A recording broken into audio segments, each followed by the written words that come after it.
Hi friends, అందరికీ నమస్కారం. నా పేరు నాయకర్. మనకి మన జీవితంలో ఆహారం చాలా ఇంపార్టెంట్. ఎందుకంటే ఆహారాన్ని బట్టే మనిషి యొక్క జీవన విధానం అనేది కొనసాగుతూ ఉంటుంది. ఈ భూమండలంలో ఏ జీవి అయినా సరే ఆహారాన్ని బట్టి అనుగుణంగా జీవిస్తూ ఉంటుందన్నమాట. ఈ ఆహారాన్ని బట్టే మనలో ఉండేటటువంటి గుణాలు వృద్ధి అవుతూ ఉంటాయి. ఇక్కడ రాక్షసులకి మాంసాహారం, మనిషికి శాకాహారం, ధ్యానికి ఫలాహారము, భగవంతునికి శ్వాసాహారం. ఓకే, ఈ 4 రకాల ఆహారాలని మనము గుర్తుపెట్టుకోవాలి. ఇప్పుడు రాక్షసులు అన్నప్పుడు మాంసాహారమే తింటారు, వాళ్ళు శాకాహారం తినమంటే తినరు. ఇప్పుడు మాంసాహారం తినే మనము రాక్షసులుగా ఉన్నాము. ధ్యానంలోకి వచ్చిన తర్వాత మాంసాహారం మంచిది కాదు, శాకాహారమే శరీరానికి మంచిది అని మన గురువులు చెప్పటం వలన మాంసాహారం మానేసి శాకాహారంలోకి వచ్చాం. ఇప్పుడు శాకాహారంలోకి వచ్చిన మనిషిగానే ఉంటాం మనము. శాకాహారంలోకి వచ్చిన మాంసాహారం అనేసి శాకాహారంలోకి వచ్చిన మనిషిగానే ఉంటాం. దీనిని ఫలాహారంలోకి తీసుకెళ్ళాలి. ఎప్పుడైతే మనం ఫలాహారంలోకి వెళ్తామో ధ్యానిగా మార్పు చెందుతాము. ఎందుకంటే మనిషి యొక్క బ్రెయిన్ పెరగడానికి, షార్ప్గా తయారవడానికి, చురుకుగా ఆలోచించటానికి శాకాహారం, రాక్షస ఆహారం జీవించటానికి మాత్రమే. అది జ్ఞానం అందించదు. రాక్షస ఆహారం జ్ఞానాన్ని అందించదు. అది కేవలం జీవించటానికి మాత్రమే సహాయపడుతుంది. జంతువులు, క్రూర మృగాలు అవన్నీ అంతే కదా, అవి స్వతహాగా సంపాదించుకోవటం చేతకాని జీవాలు అవి. అందుకు వారు వేరే జీవాలని చంపుకుని తింటూ ఉంటారు అన్నమాట. అది వారి యొక్క సహజ గుణం. కానీ మానవ లక్షణం అది కాదు. తను స్వతహాగా సంపాదించుకునే స్థాయికి రావాలి. అది మానవ లక్షణం అన్నమాట. స్వతహాగా సంపాదించుకునే స్థాయికి శాకాహారం మాత్రమే తీసుకొస్తుంది. రాక్షస లక్షణాలని, రాక్షస గుణాలని తొలగిస్తూ ఉంటుంది. మనము చురుకుగా ఆలోచించేలాగా చేస్తూ ఉంటుంది అన్నమాట. మనము ఈ జన్మలోనే కాదు, ఎన్నో జన్మల నుంచి ఆ చురుకుగా ఆలోచించటం కోసం ఇప్పుడు రాక్షస గుణాలను వదులుకోకుండా మాంసాహారాన్ని ఉడికించుకుని మరీ తింటున్నాం కదా. అదే రాక్షసులు అయితే పచ్చిగా తింటారు. జంతువులు, రాక్షసులు పచ్చిగానే తింటాయి. ఓకే, కానీ మనము తెలివితేటలతో ఉడికించుకుని రుచిని మార్చుకుని తింటున్నాం అనమాట. కానీ గుణాలు అవే ఉండిపోయినాయి, రాక్షస గుణాలు. దాన్ని వదిలేసుకున్నాం మనం ఇప్పుడు. కానీ ఇంకా చురుకుగా, ఇంకా తెలివితేటలుగా, ఇంకా మేలు చేసే విధంగా మార్పు చెందాలంటే శాకాహారంలోకి షిఫ్ట్ అవ్వాలి. ధ్యానం చేసే వాళ్ళందరూ శాకాహారంలోకి షిఫ్ట్ అయ్యారు. కానీ ఇక్కడ ధ్యానిగా పరిపూర్ణత్వాన్ని పొంది యోగిగా మారాలి అంటే ఫలాహారంలోకి రావాలి. ఎందుకంటే ఇప్పుడు మనం ఎన్నో జన్మల నుంచి శాకాహారం తింటూ, అలాగే మాంసాహారం తింటూ చురుకుగా అన్ని పనులు చేసుకుంటూ ఉన్నాము. ధ్యానిగా మారిన తర్వాత శాంతంగా మార్పు చెందుతూ ఉన్నాం. కానీ గుణాలని మార్చుకోవటం లేదు. ఈ గుణాలు ఏమిటంటే యోగి. యో అంటే యోని. ఏంటి, 84 లక్షల యోనులలో మనం జన్మలు తీసుకున్నాం కదా. ఆ యోనుల యొక్క జీవన విధానం, అంటే ఆ జన్మల యొక్క జీవన విధానము మనకి తెలుసుకోవటం అనేది. గీ అంటే గీత. ఓకే, గీత అంటే మనమే గీతలు, రాతలు రాసుకున్నాం కదా మనం. ఇక్కడ ఎన్ని జన్మలలో ఏ విధంగా జీవించాలి అనేటటువంటి వాటిని మనమే గీసుకున్నాం, మనమే రాసుకున్నాం. ఆ లైన్స్ అన్నీ ఈ దారిలోంచి వెళ్ళాలి, ఇలాగ వెళ్ళాలి, అలాగ వెళ్ళాలి అని చెప్పేసి అన్ని దారులు మనం వేగించుకున్నాం. ఆ యొనులలో రాసుకున్నటువంటి గీతలు, ఆ రాతలన్నీ గుర్తించి ఆ యొక్క జ్ఞానాన్ని ఇక్కడికి తెచ్చుకోవటమే యోగి. ఓకే, మరి అలా యోగిగా మారాలి అంటే ఫలాహారంలోకి రావాలి. ఎందుకంటే మనం ఎన్నో జన్మలుగా ఇక్కడ మానవ శరీరాలని ధరించి పరుగులు పెడుతూ చాలా పనులని నేర్చుకున్నాం. సందేహమే లేదు, అన్ని పనులు నేర్చేసుకున్నాం మనం. ఇక్కడ నేర్చుకోవడానికి ఏమీ లేదు అసలు, కానీ నేర్చుకున్న పనే, చేసిన పనే చేస్తూ మర్చిపోయామన్నమాట. గత జన్మలలో అన్నీ నేర్చుకున్న విషయాలు ఈ జన్మలో మర్చిపోయి నాకు ఏమీ చేత కదా అన్నట్లుగా మళ్ళీ అదే రిపీట్ చేస్తూ ఉన్నాం. ఇక్కడ నేను అన్నీ నేర్చుకున్నాను, నాకు అన్నీ తెలుసు అని ఎవరైతే అనుకుంటారో వాళ్ళే ధ్యానంలో రాగలుగుతారు. ఇప్పుడు ధ్యానంలోకి స్వతహాగా ఎవరైనా చెప్తుంటే రావట్లేదని చెప్పేసి భగవంతుడు ఏం చెప్పాడు, ఒక్కటి పీకుతున్నాడు. ఏదో రోగం రూపంలోనో లేకపోతే ఏదో ఒక ప్రమాదం రూపంలోనో మన కుటుంబ సభ్యులకి ఏదో ఆటంకాలు వచ్చో ధ్యానం చేస్తే వీళ్ళందరూ సెట్ అవుతారు రా బాబు అని చెప్పేసి మన కోసము మన కుటుంబ సభ్యుల కోసము బలవంతంగా రావాల్సి వస్తుంది. స్వతహాగా ఇష్టంగా ఎవరు భగవంతుని గురించి తెలుసుకోవాలి, నా గురించి నేను తెలుసుకోవాలని రావట్లేదు కదా ఎవరును. అందుకే భగవంతుడు ఒక్కొక్కటి పీకుతున్నాడు అనమాట. ఆ తర్వాత బుద్ధి వచ్చి మనకి కూర్చుంటేనే అన్నీ అయిపోతున్నాయి కదా. అప్పటికనే మన చేతిలో ఉన్న ఆస్తులు అయిపోతున్నాయి, ఓపిక అయిపోతుంది, శక్తి అయిపోతుంది, ఇంక చచ్చిపోవడానికి సిద్ధంగా ఉన్న తర్వాత చాలామంది ఇంక ధ్యానం ఒకటి చివరిసారిగా చూద్దాం ఎలా ఉంటుందో, ఉంటాం పోతాం అని చెప్పేసి అప్పుడు వచ్చి కూర్చున్నారు అనమాట. అలా కాకుండా స్వతహాగా సొంతంగా డైరెక్ట్గా వచ్చేసినటువంటి వాడు సామాన్యుడు కాదు, వాళ్ళు చాలా గొప్పవాళ్ళు అనమాట. ఓకే, మనం కూడా ఇంచుమించుగా అలాగే వచ్చినాం. నేను మాత్రం అలా రాలేదు, భగవంతుని తెలుసుకోవాలనే ఉద్దేశంతోనే వచ్చాను నేను. నా కుటుంబ సభ్యులందరూ అనారోగ్యాలతో ఉంటున్నారు, వీళ్ళని ఎలాగైనా కాపాడుకోవాలి అనేటటువంటి ఆ ఉద్దేశంతో కూడా నేను ఏదో దారి కనిపెట్టాలని వచ్చాను అనమాట. కానీ చాలామంది ఇరుక్కుపోయి అందులో నుంచి ఇంకా చివరి ఆస్త్రంగా దీన్ని పట్టుకుంటున్నారు. పోనీలే, అది కూడా మంచి విషయమే. కానీ పట్టుకున్న తర్వాత గుణాలు మారాలి అంటే ఆహారాన్ని మార్చుకోలేకపోతున్నారు. అలవాటైపోయింది. ఎన్నో జన్మల నుంచి అన్నం తింటేనే కడుపు నిండుతుంది, అన్నం తినకపోతే ఇంకేమీ లేదు, చచ్చిపోతాం మనం. మళ్ళీ మన శరీరానికి ఇమ్యూనిటీ కావాలి, అది కావాలి, ఇది కావాలి, ఇది కావాలి అని చెప్పేసి రకరకాలుగా ఎన్నో ఆలోచనలతో ఫలాల దగ్గరికి రావట్లేదు, ఫ్రూట్స్ దగ్గరికి రావట్లేదు. ఒకవేళ ఫ్రూట్స్ దగ్గరికి వచ్చినా చాలా ఖరీదయ్యి మనం కొనుక్కొని తినగలమా ఏంటి అని చెప్పేసి అవి కూడా తినడం మానేస్తున్నాం. కానీ మన శరీరంలో స్వతహాగా ఉత్పత్తి చేసుకునేటటువంటి శక్తి ఉంది. ప్రతి ఇమ్యూనిటీని, ప్రతి ఒక్క ప్రోటీన్ని మన శరీరమే ఉత్పత్తి చేసుకుంటుంది స్వతహాగా. అసలు మీకు ఏది కావాలో అది లోపలే ఉత్పత్తి అవుతూ ఉంటుంది, బయట నుంచి మీరేమీ ఇవ్వక్కర్లేదు. ఎందుకంటే ఎన్నో జన్మల నుంచి ఈ భూమండలంలో అన్ని చోట్ల జన్మలు తీసుకున్నాం, అన్ని రకాల వృక్షాలని తిన్నాం, అన్ని రకాల విత్తనాలు తిన్నాం, అన్ని రకాల మొక్కలు తిన్నాం, పోషకాలను అన్నింటినీ మనం తీసుకున్నాము. అవన్నీ కూడా మన శరీరంలో సెల్స్ రూపంలో నిక్షిప్తమై ఉన్నాయి. ఇక్కడ ప్రశాంతంగా కూర్చుని తింటే సరిపోతుంది. కడుపుని నింపుకోవటానికి ఫలాహారాలని తినాలి.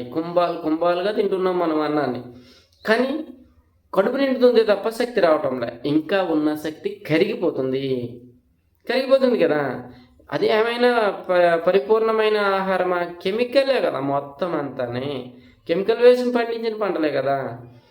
ఫలాలు తినండి, ఫలాలు తినడం వల్ల అవి కూడా కెమికల్ వేసినాయే కొంత, కానీ ఇవి ఉడికించకుండా సహజంగా కొంత శక్తి అందులో ఉంటుంది. ఆ తర్వాత మనకి అవి ఎప్పుడైతే తింటూ ఉంటామో మనలో ఉండేటటువంటి శక్తి యాక్టివ్ అవటం అనేది జరుగుతూ ఉంటుంది. ఆ తర్వాతే మనలో ఉన్న శక్తి యాక్టివ్ అయిన తర్వాత లోపల ఉండేటటువంటి సహజ శక్తి మేల్కుంటుంది. ఆ లోపల ఉన్న సహజ శక్తి ఎప్పుడైతే మేల్కుంటుందో మనకి ఆహారము తక్కువ తీసుకున్నా కూడా శక్తి నిలిచి ఉంటుంది. ఖచ్చితంగా మన శరీరంలో కోట్ల సెల్స్ ఉన్నాయి, కానీ ఫలాహారాన్ని తినడానికి అవి అంగీకరించట్లేదు. పొల్ల ఏం తింటావులే అని చెప్పేసి, లేకపోతే చాలా ఖరీది అని చెప్పేసి, లేకపోతే పిల్లలు తింటారులే అని చెప్పి మొత్తం మీద మనము తినడం లేదు, ఫలాల దగ్గరికి వెళ్ళట్లే. నట్స్, డ్రై ఫ్రూట్స్ ఇవన్నీ ఉన్నాయి, వాటి దగ్గర కూడా వెళ్ళట్లేదు. వెళ్ళకుండా అన్నమే తింటున్నాం, కడుపు నిండుతుంది తప్ప ఏం ఉపయోగం లేదు. అందుకోసము ఇక్కడ ఈ 11 రోజులు అఖండ ధ్యానాన్ని ఏర్పాటు చేసాం. 11 రోజుల అఖండ ధ్యానాన్ని మేము ఉంటున్న మా ఇంటిలో. ఇక్కడ కేవలం ఫలాలని మాత్రమే అందిస్తాము. ఈ 11 రోజులు కూడా కూర్చుని కేవలం ధ్యానం, అలాగే జ్ఞానం, మీ యొక్క గత జన్మలలో మీరు ఏవైతే కర్మలు ఉన్నాయో వాటిని రిలీజ్ చేసుకోవటానికి కావాల్సినటువంటి గైడెన్స్ని ఇవ్వటం అనేది జరుగుతుంది. మీకుగానే వాటిని రిలీజ్ చేసుకునేలాగా మీకు ఆ గైడెన్స్ అందిస్తూ ఉంటాం అన్నమాట.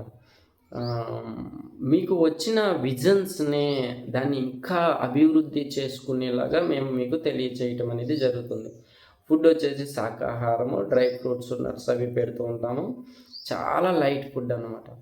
ఇది తింటూ మీరు ధ్యానం చేసుకుంటూ, సాధన చేసుకుంటూ మీరు చాలా ఉన్నతమైన స్థితులలోకి వెళ్ళవచ్చు. గత జన్మలలో ఉండేటటువంటి కర్మల్ని క్లియర్ చేసుకోవచ్చు, చాలా క్లియర్ అయిపోతాయి అన్నమాట. ఇక్కడ నాకు స్వర్ణలత అమ్మ 5 రోజులు మెడిటేషను, 3 రోజులు బ్లైండ్ ఫోల్డ్ మెడిటేషను, 2 రోజులు ప్రాక్టికల్స్ ఉంటాయని చెప్తే నేను వెళ్ళా. అంతకుముందు నేను చాలాసార్లు ప్రాక్టీస్ చేశాను ఇంట్లోనే. ఫ్రూట్స్ తింటూ ఆహారాన్ని మానేసి ఇలాగా ఫ్రూట్ డైట్లోనే ఉన్నాను. 1 నెల రోజులు అన్నం ఏమీ తినకుండా ఫ్రూట్స్ తింటూ ఉన్నాను, కానీ చాలా సన్నంగా అయిపోయాను అన్నమాట. ఎందుకంటే నా గైడ్ చేసే వాళ్ళు ఎవరు లేరు.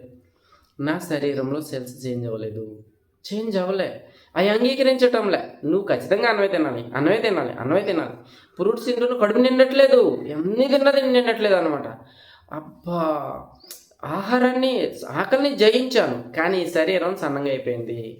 దానికి మా ఇంట్లో వాళ్ళందరూ నా మీదకి యుద్ధానికి వచ్చేసారు. నువ్వు తినడం మానేసి సన్నంగా అయిపోతున్నావు. ఎందుకంటే లోపల సెల్స్ చేంజ్ అవ్వకపోతే ఎంత తిన్నా కూడా అది వెళ్ళిపోతూ ఉంటుంది అన్నమాట, కరిగిపోతూ ఉంటుంది. శక్తి మనకి నిలిచి ఉండదు.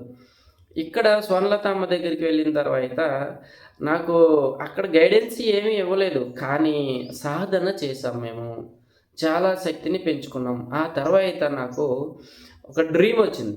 ఆ డ్రీమ్లో ఏమిటంటే మనకి ఆస్ట్రల్ ప్రొజెక్షన్ అని ఉన్నాయి. ఇక్కడ ఆస్ట్రల్ ప్రొజెక్షన్స్ అంటే మనకి ఇప్పుడు సినిమా చూస్తాం కదా, ఆ సినిమాలో థియేటర్ తెర ఎలా ఉంటుంది, ఎత్తు ఉంటుంది, వెడల్పు ఉంటుంది. ఎత్తు వెడల్పు ప్రొజెక్టర్ వచ్చి సినిమా వేస్తూ ఉంటుంది, ఆ తెర మీద పిక్చర్ కనిపిస్తూ ఉంటుంది. ఇప్పుడు మనది మొబైల్ అలా కనిపిస్తుంది అలాగా. కానీ ఆస్ట్రల్ ప్రొజెక్షన్స్ అనేవి లోతు కూడా ఉంటాయి. ఎత్తు వెడల్పే కాకుండా లోతు కూడా ఉంటాయి అన్నమాట. అంటే మనము తెర ఉండదు, అక్కడ తెర ఏమీ ఉండదు.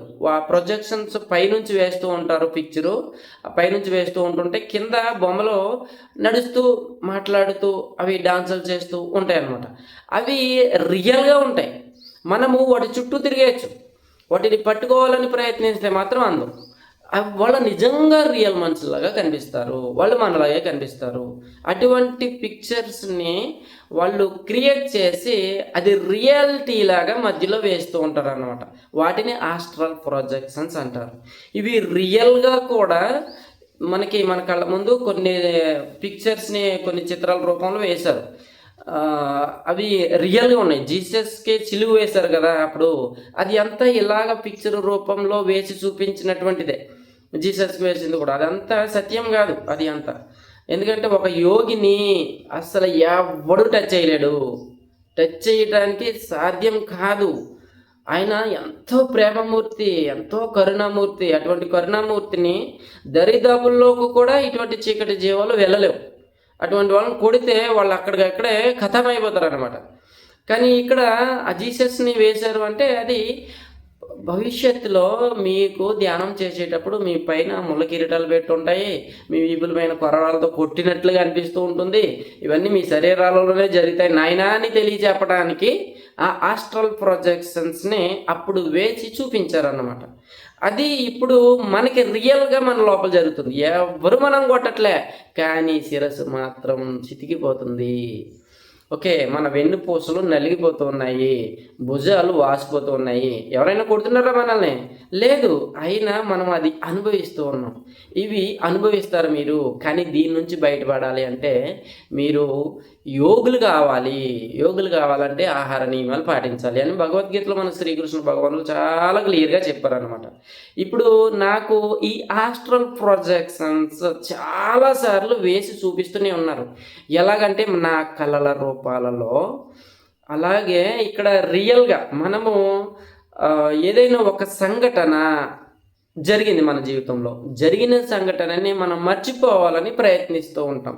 కానీ మర్చిపోనివ్వకుండా అదే సంఘటన పదే పదే పదే పదే గుర్తు చేస్తూ అదే సంఘటనని తలుచుకుని బాధపడేలాగా మనము తయారైపోతూ ఉన్నాం. దానికి కారణం ఏంటో తెలుసా?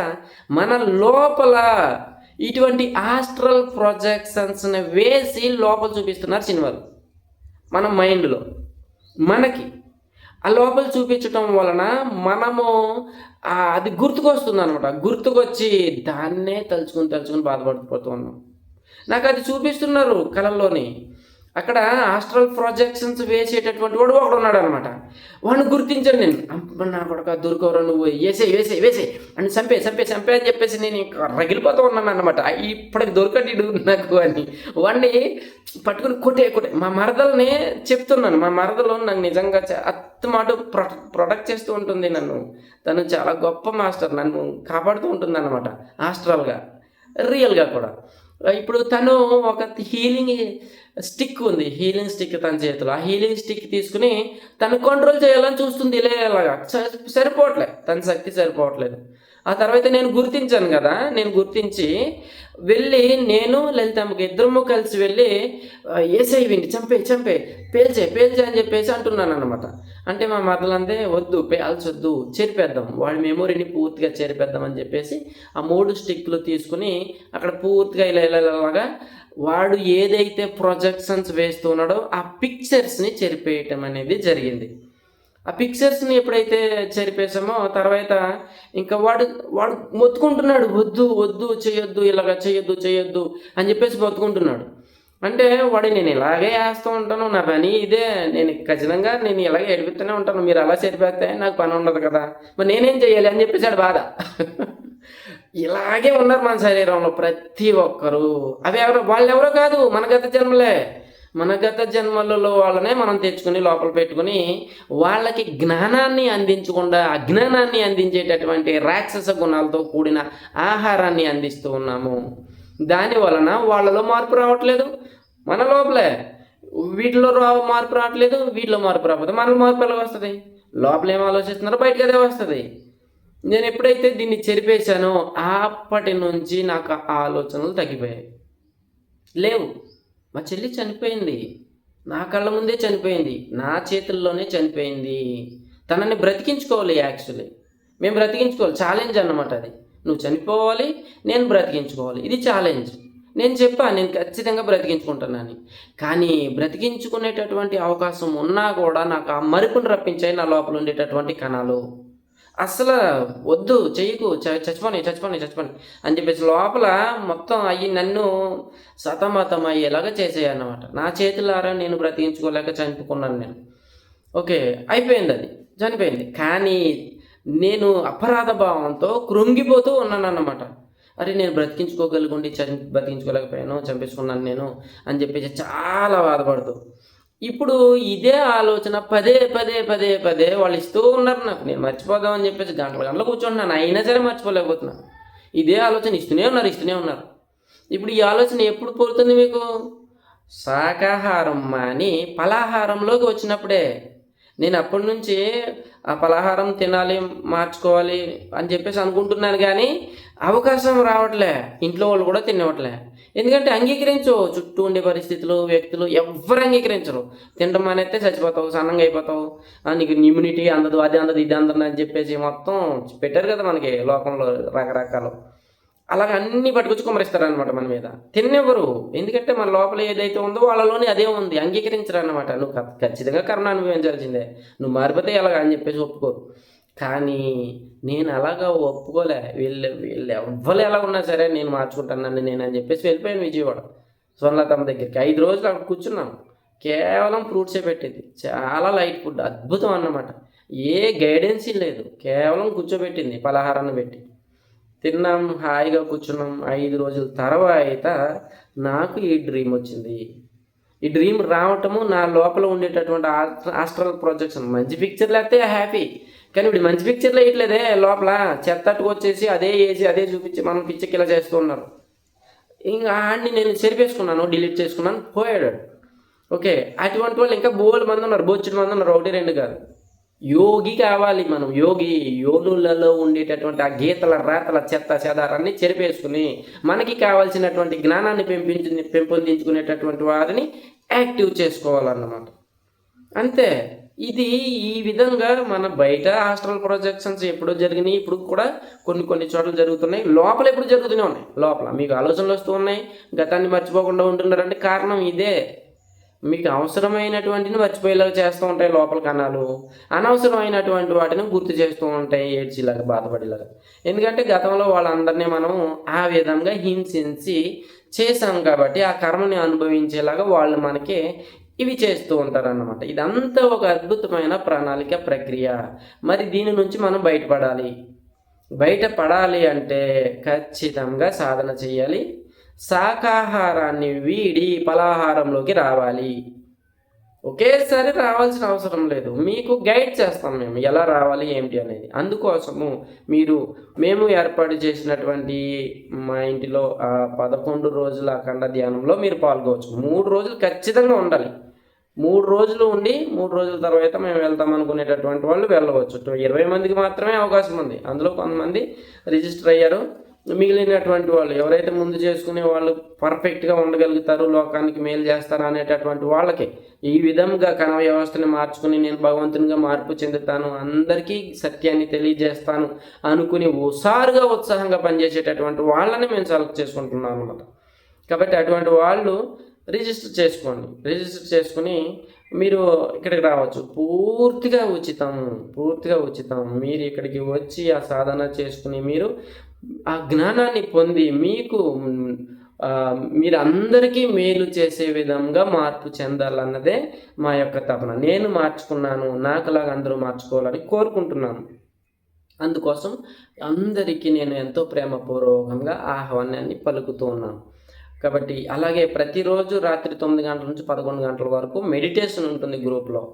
ఈ గ్రూప్లో కూడా జాయిన్ అవ్వండి. జాయిన్ అవ్వటం వలన మీకు గైడెన్సీ దొరుకుతుంది, ఇటువంటి జ్ఞానము దొరుకుతూ ఉంటుంది. ఇప్పటిదాకా నేను చెప్పినటువంటి ఈ స్టోరీ ఏదైతే ఉందో ఇది సామాన్యమైనది కాదు. ఇది కానీ మీరు వినగా అర్థమవుతాయి. ఫస్ట్ అర్థం కాదు, ఏదో చెప్తున్నట్టు అనిపిస్తారు. కానీ తర్వాత మీ కణ వ్యవస్థ మారే కొలది ఇవి మీకు అవగాహనకి వస్తాయి అన్నమాట. అనుభవంలోకి వచ్చినప్పుడు ఓకే, అప్పుడు సార్ ఇలా చెప్పాడు, ఇప్పుడు ఇది జరిగిందన్నమాట అని మీకు అవగాహనకు వస్తుంది. ఇప్పుడు కంటిన్యూగా కనెక్షన్తో ఉన్నప్పుడు, మనమందరం కలిసి గ్రూప్గా మెడిటేషన్ చేస్తూ ఉన్నప్పుడు, అందుకు ఎనర్జీతో ఉండాలి, కలిసి ఉండాలి, ఐకమత్యంగా ఉండాలి. మీరు ఎక్కడో ఉన్నా గ్రూప్లో ఉండండి, కలిసి మనం రాత్రి 9 గంటల నుంచి 11 గంటల దాకా మెడిటేషన్ చేద్దాం.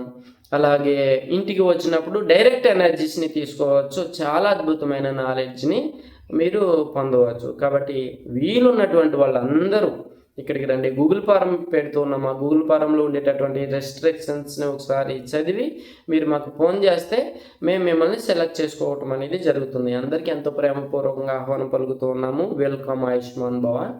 నా పేరు నాయకర్. ఈ వీడియోని లైక్ చేయండి, షేర్ చేయండి, కామెంట్ చేయండి, మీ ఫ్రెండ్స్ అందరికీ పంపించండి. Thank you.